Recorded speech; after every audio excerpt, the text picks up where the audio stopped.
नमस्कार दोस्तों, एक बार फिर से हिमालयन स्टॉक गुरुकुल में आप लोगों का बहुत बहुत स्वागत है।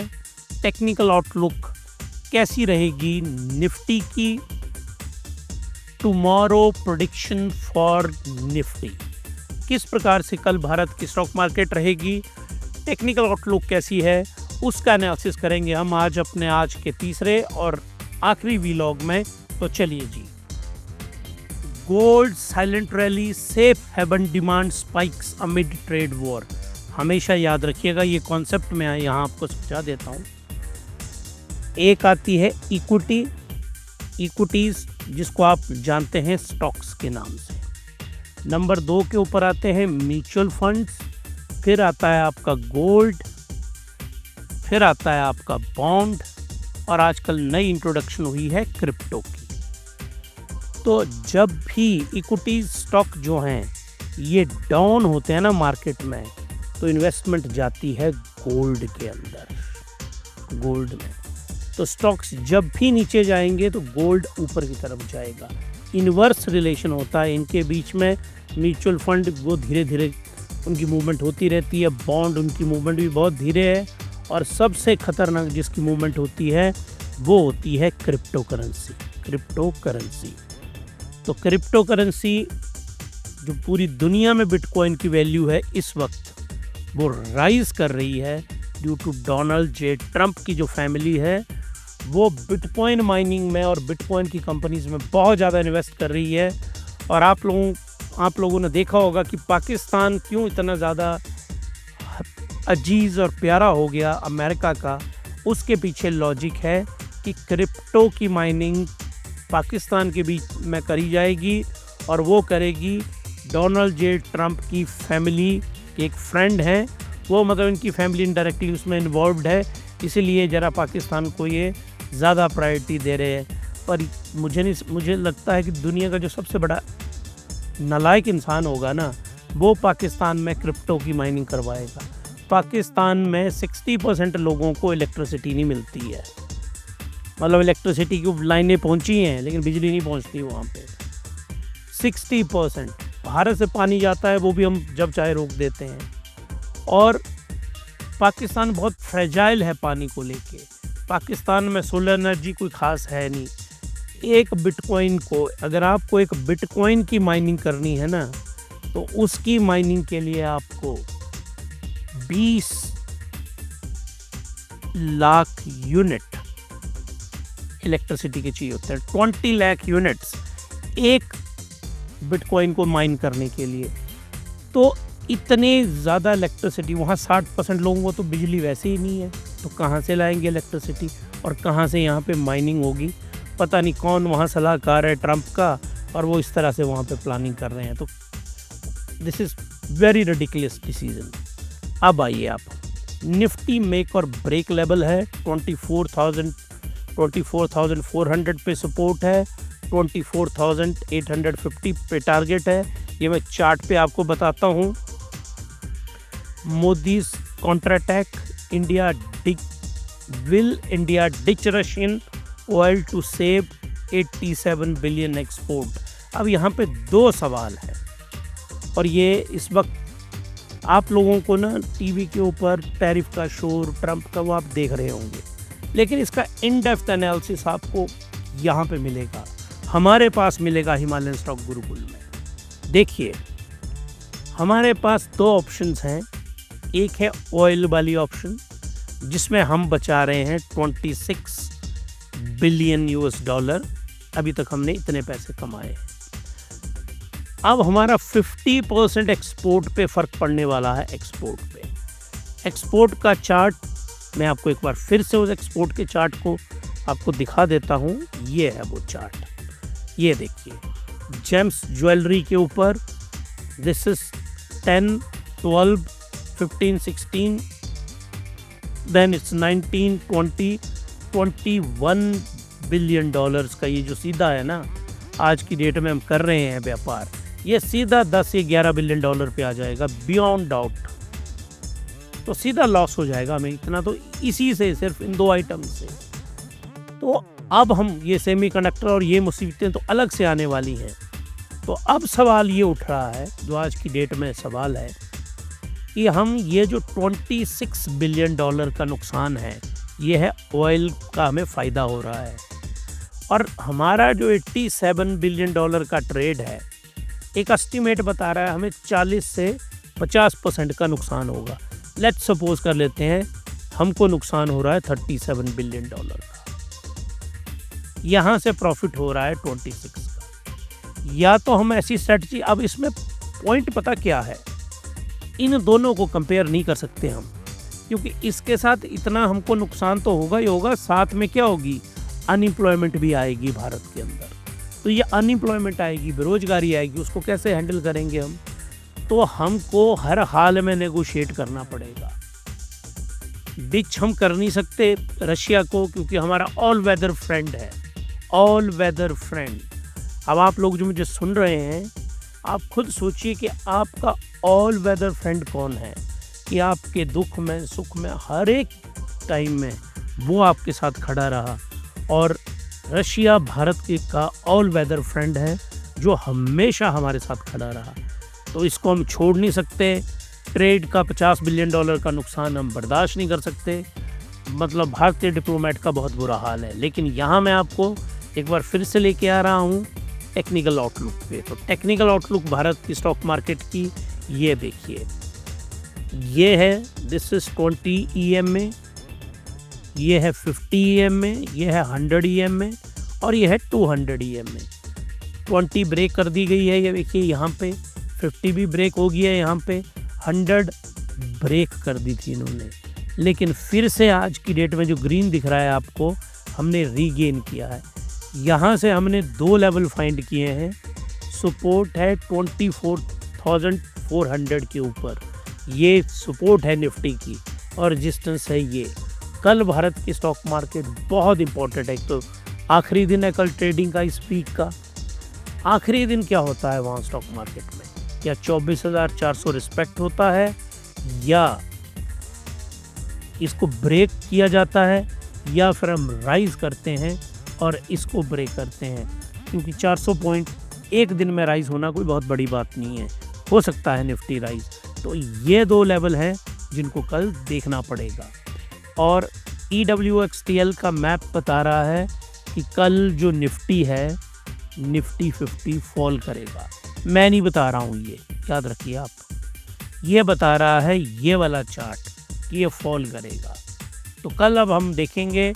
हिमालयन स्टॉक गुरुकुल को आप जल्दी से सब्सक्राइब करिए, आप हमें शेयर करिए, और आप बेल आइकन ज़रूर दबाइए। उससे क्या होगा कि मैं जैसे ही मार्केट बिहेव करेगी आपको नोटिफिकेशन भेज देंगे। अब आइए आज की भारत की स्टॉक मार्केट में टॉप गेनर और टॉप लूज़र कौन से स्टॉक रहे। तो आज हमारी स्टॉक मार्केट के जो गेनर वाले स्टॉक हैं उनकी लिस्ट लेके आया हूँ। ITI जो स्टॉक है वो 7% राइज़ किया। अब सवाल उठता है क्यों राइज़ किया? जो यूपी की गवर्नमेंट है, यूपी की गवर्नमेंट ने एक AI का कॉन्ट्रैक्ट दिया है ITI को, और इस आर्टिफिशियल इंटेलिजेंस के ज़रिए उत्तर प्रदेश में जितने रोड के एक्सीडेंट होते हैं उनको आर्टिफिशियल इंटेलिजेंस लगा के वो उसकी स्टडी करेंगे और बताएंगे कि इसको हम कैसे कम कर सकते हैं। आजकल बहुत बड़ी समस्या है ये पूरे भारत में। आप भी गाड़ी चलाते हैं तो ध्यान से चलाइए, क्योंकि रोड एक्सीडेंट में कुछ होना तो एक खुद मुसीबत मोल लेने जितनी बात है। तो ये बहुत ही अच्छा है और मार्केट ने इसको बहुत अच्छा रिस्पॉन्ड किया। कैपलिन लैब ये भी 7% राइज की। इसके बहुत अच्छे Q1 के रिज़ल्ट आए हैं, एक्सीलेंट रिज़ल्ट आए हैं। 25% से ज़्यादा इन्होंने ग्रोथ दिखाई है और मार्केट ने इसको पॉजिटिव दिया है। कजारिया सिरेमिक्स, इसके भी रिज़ल्ट अच्छे हैं, लेकिन इसकी एक और अच्छी न्यूज़ है। रिज़ल्ट तो इसके अच्छे ही रहे, लेकिन उनको आए 3 दिन हो गए। इसके लिए अच्छी न्यूज़ ये है कि कजारिया की मीटिंग हुई है इंस्टीट्यूशनल इन्वेस्टर्स के साथ। तो आप याद रखिए, जब भी इंस्टीट्यूशनल इन्वेस्टर के साथ आपकी मीटिंग होती है और आप उनको कन्विंस करते हैं, तो इंस्टीट्यूशनल इन्वेस्टर 1000 करोड़ रुपया, 2000 करोड़ रुपए के शेयर खरीदते हैं। और मार्केट को ये भनक लगी और लोगों ने इसमें बाइंग की, क्योंकि अगर इतना पैसा कजारिया टाइल्स में आएगा तो उसका शेयर प्राइस, स्टॉक प्राइस तो 1500-1600 पहुंच जाएगा। तो इसलिए एक कॉन्सेप्ट मैंने आपको बहुत बार समझाया है, उसको बोला जाता है प्राइस इन। याद रखिए। अब ये देखिए प्राइस इन का क्या मतलब हुआ। कजारिया के साथ इंस्टीट्यूशनल इन्वेस्टर मान लीजिए खरीदेंगे 20 अगस्त को इन्वेस्टमेंट करेंगे। आप देखेंगे 20 अगस्त तक ये स्टॉक पहुंच गया होगा, कजारिया का स्टॉक पहुंच जाएगा 1800 रुपीज़ पे, और जिस दिन वो बाई करेंगे हो सकता है उस दिन ये 50 रुपये गिर जाए और 1750 पे आ जाए। आप लोग बोलेंगे यार देखो स्टॉक मार्केट कितनी बेकार जगह है, आज उन्होंने स्टॉक खरीदे तो बड़ा भारी ऊपर जाना चाहिए था। कुछ एक दिन तो जाएगा वो, लेकिन उसके बाद वो गिरना शुरू हो जाएगा। वो जब गिरेगा तो आप बोलेंगे इसको तो बढ़ना चाहिए था स्टॉक को। तो इस स्टॉक ने आज कितनी तारीख है 7 अगस्त, 7 अगस्त से 20 अगस्त तक इसने प्राइस इन कर लिया होगा इस कॉन्सेप्ट को। मतलब लोगों जिन्होंने खरीदना होगा उन्होंने पहले ही खरीद लिया होगा, मेजॉरिटी रिटेल इन्वेस्टर ने।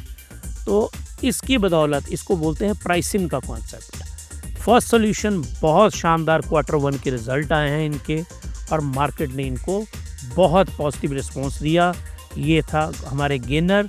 अब आते हैं लूजर्स के ऊपर। गॉडफ्री फिलिप अच्छे रिजल्ट दिए थे इन्होंने, मार्केट 20% से ज़्यादा ये राइज हुआ पिछले 2 दिनों में, आज को छोड़ के। लेकिन और उसके बाद इसके अंदर आई प्रॉफिट बुकिंग, वो आनी ही थी स्टॉक के अंदर, और लोगों ने 20% का प्रॉफिट कमाया और सेलिंग कर दी और ये फॉल किया। GNFC के बहुत ही बैड Q1 के रिजल्ट आए हैं, मार्केट ये स्टॉक 7.65% क्रैश किया। बेयर क्रॉप साइंसेज रिजल्ट तो खैर इनके ना अच्छे थे ना बुरे थे, इन लाइन थे, लेकिन इनके ऊपर लिटिगेशन चली है EU के अंदर। इनके जो क्रॉप साइंसेस के प्रोडक्ट हैं उसके इंक्वायरीज हो रही हैं बहुत ज़्यादा। तो ये चीज़ें मार्केट को अच्छी नहीं लगी और ये स्टॉक गिरा आज के दिन। BHEL इसने अपने Q1 के रिजल्ट में अपने लॉसेस बढ़ा दिए हैं। नुकसान में तो ये कंपनी पहले ही थी, पर इसने और ज़्यादा नुकसान बताए अपने, तो ये कारण था इसका डिक्रीज़ करने का, और ये लगभग 5% स्टॉक का क्रैश किया। तो ये थे हमारे गेनर और लूज़र आज की भारत की स्टॉक मार्केट के। अब पोर्टफोलियो जो ग्रोथ है आपकी, आप अपने पोर्टफोलियो को देखिए, वो कैसे अनलॉक होगी। वो अनलॉक का यहाँ मैं आपको बताऊंगा। अपना पोर्टफोलियो खोलिए आप पोर्टफोलियो में देखिए कितने % प्रॉफिट है आपको। 5%, 10% है, 15% है, 20% है, या ग्रेटर देन 20% है। तो ग्रेटर देन 20% वाले को तो मेरी बात सुनने की ज़रूरत है नहीं। क्यों नहीं है? क्योंकि ये इंसान जिसको 20% से ज़्यादा प्रॉफिट है ना इस सिचुएशन में, वो बहुत इंटेलिजेंट आदमी है और उसकी स्ट्रैटेजी बहुत अच्छी है। तो वो उससे तो मेरी रिक्वेस्ट ये है कि वो मुझे कमेंट करे और यहाँ हम बताएं अपनी स्ट्रैटेजी। मैं सीखना चाहूँगा और वो लोगों को सिखाना भी चाहूँगा। ये जो बचे बाकी 99% आप लोग इस श्रेणी में हैं, तो आप लोगों को जो फॉलो करना है, आप लोगों को इस सिचुएशन में 3 में से एक चीज़ करनी है। शॉर्ट टर्म प्लान अगर आप ट्रेडिंग करते हैं, मैं तो वैसे डिस्करेज करता हूँ ट्रेडिंग, तो ट्रेडिंग रेंज होनी चाहिए आपकी 24,400 से लेके 24,850। अगर आप ट्रेडिंग करते हैं स्टॉक मार्केट के अंदर बचना चाहिए। लेकिन अगर ये कीड़ा आपको काट चुका है ना ट्रेडिंग वाला, तो इस रेंज को रिस्पेक्ट करिए, नहीं तो आप बहुत पैसे खोएंगे। जो लॉन्ग टर्म बेट वाले हैं, मुझे लगता है 90% से ज़्यादा जो मुझे सुनते हैं वो यहाँ के हैं। अकोमुलेट करिए stock, tariff proof sector, IT और फार्मा, लॉन्ग टर्म बेट। और IT और फार्मा, अब टैरिफ का तो इन पर फ़र्क पड़ने वाला है, ये क्यों लेने हैं, ये मिलेंगे आपको बारगेन प्राइस के ऊपर। जो स्टॉक 1800 रुपये का होगा वो स्टॉक हो सकता है आपको 1000 रुपये में मिल जाए आज की डेट में। अगर ट्रंप साहब ये ड्रामा नहीं करते तो ये 1800 रुपये का स्टॉक आपको 1000 रुपये पे मिल सकता था। तो इस तरह से आपको स्टॉक को ढूंढना है। वो व्लॉग देखिए मेरे, कैसे स्टॉक सेलेक्ट करते हैं, कैसे ढूंढते हैं, वो सब कुछ मैंने वीलॉग बनाए हैं। वाइल्ड कार्ड पिक जो है आज का वो है Fortis health care. Himalayan stock Gurukul का आज का जो स्टॉक पिक है, ब्रेकआउट हुआ इस स्टॉक में और इस पे बाइंग की रेटिंग है एक्सपर्ट की, मेरी नहीं है, क्योंकि मैं चाहता हूँ इस स्टॉक को बाई किया जाए, लेकिन ये स्टॉक बाई तब करना था जब PE लेस देन 30 है। आज की डेट में इसकी प्राइस टू अर्निंग रेशो 72 है। पहले मैंने प्लान किया था कि मैं फोर्टिस हेल्थ केयर का एनालिसिस करूँगा, लेकिन जब मैंने प्राइस टू अर्निंग रेशो 72 देखी तो मैंने अपना वो प्लान चेंज कर दिया, क्योंकि हमारी जो स्ट्रेटजी है हिमालयन स्टॉक गुरुकुल की, उसकी बाइंग रेंज में आज ये नहीं है। तो अब आपको क्या करना है, स्टॉक बाई करने हैं, सेल करने हैं। तो हमारी जो राय है वो बाई दिखना ना ग्रीन में आपको, तो जितने भी आप बाई कर सकते हैं आप बाइंग करिए स्टॉक मार्केट में। और 2 स्ट्रेटजी आपको इस्तेमाल करनी है जो हमने एक्सप्लेन किया है। हिमालयन बास्केट इन्वेस्टिंग, एक मॉडल आपको ये फॉलो करना है, और दूसरा Himalayan fractional investing, Himalayan fractional investment, ये वाला मॉडल आपको अपनाना है साथ में। हिमालयन बास्केट इन्वेस्टिंग में डाइवर्सिफिकेशन कैसे करनी है, और फ्रैक्शनल इन्वेस्टिंग कि थोड़े थोड़े रेंज में हाउ टू बाई स्टॉक, ये स्ट्रैटेजी मैंने एक्सप्लेन की है इनमें। ये दोनों आप इस्तेमाल करेंगे तो आपको मिलीनियर बनने से कोई नहीं रोक सकता। तो आज हमने अपने वीलॉग्स में इसको मैं कंक्लूड करता हूँ, क्या किया, ट्रंप साहब का 50% का जो टैरिफ है उसको हमने स्टडी किया, निफ्टी और सेंसेक्स को स्टडी किया, सीक्रेट बिहाइंड मार्केट की मिरेकलस रिकवरी के पीछे क्या रीज़न था, ट्रंप, पुतिन, जेलेंस्की और US, रशिया, इंडिया, इनके बीच में क्या टॉक हो रही हैं, निफ्टी डेथ डिफाइंग बॉन्ड्स, इतने लो लेवल से निफ्टी आया वो एक्सप्लेन किया हमने। उसके बाद हीरो मोटोकॉर्प 4% राइज किया वो एक्सप्लेन किया, और उसके बाद हमने ट्रंप टैरिफ से सैमसंग जो है और कोरिया के जो स्टॉक हैं वो बच गए। 100% टैरिफ लेकिन ट्रंप साहब ने धमकी दी है कि वो लगाने वाले हैं सेमीकंडक्टर के ऊपर, वो एक्सप्लेन किया। हीरो मोटोकॉर्प वर्सेस अदानी की जो स्टॉक है वो हमने एक्सप्लेन किए कि हीरो मोटोकॉर्प क्यों बहुत ज़्यादा बढ़ेगा और क्यों अदानी के स्टॉक जो है वो क्रैश कर रहे हैं अंडर टैरिफ। उसके बाद IT और फार्मा किस तरह से आज उन्होंने आउट परफॉर्म किया, लगभग 1%, वो एक्सप्लेन किया। रुपए की रिकवरी वो एक्सप्लेन की हमने। मिड कैप स्मॉल कैप का अच्छा बिहेवियर रहा वो भी हमने एक्सप्लेन किया। फोर्टिस, आज का हमारा हिडन जेम कौन था, फोर्टिस हेल्थ केयर, फोर्टिस के जो हॉस्पिटल हैं 52 वीक हाई पे पहुंचा, ये भी डेप्थ में एनालाइज किया। ट्रंप साहब की 27 अगस्त की डेडलाइन वो हमने एक्सप्लेन की। टेक्सटाइल, जेम्स एंड ज्वेलरी में पैनिक है, उसका चार्ट भी और उसका टेबल बना के मैंने एक्सप्लेन किया। और लास्ट में गोल्ड साइलेंटली क्यों इंक्रीज़ हुआ वो एक्सप्लेन किया हमने। निफ्टी के रेजिस्टेंस और सपोर्ट दोनों लेवल हमने आपको एक्सप्लेन किए। और Modi's counter attack, will India ditch Russia to save 87 billion export, कि क्या भारत रशिया से तेल लेना बंद करेगा और अमेरिका को खुश करेगा? नहीं, भारत एक मिडल पाथ लेके आएगा, नेगोशिएशन करेगा, और उसके बाद भारत जो है, भारत के लिए इस वक्त रास्ता है नेगोशिएशन के अलावा भारत के पास कोई भी रास्ता अवेलेबल नहीं है। और यही हमें डिप्लोमेटिकली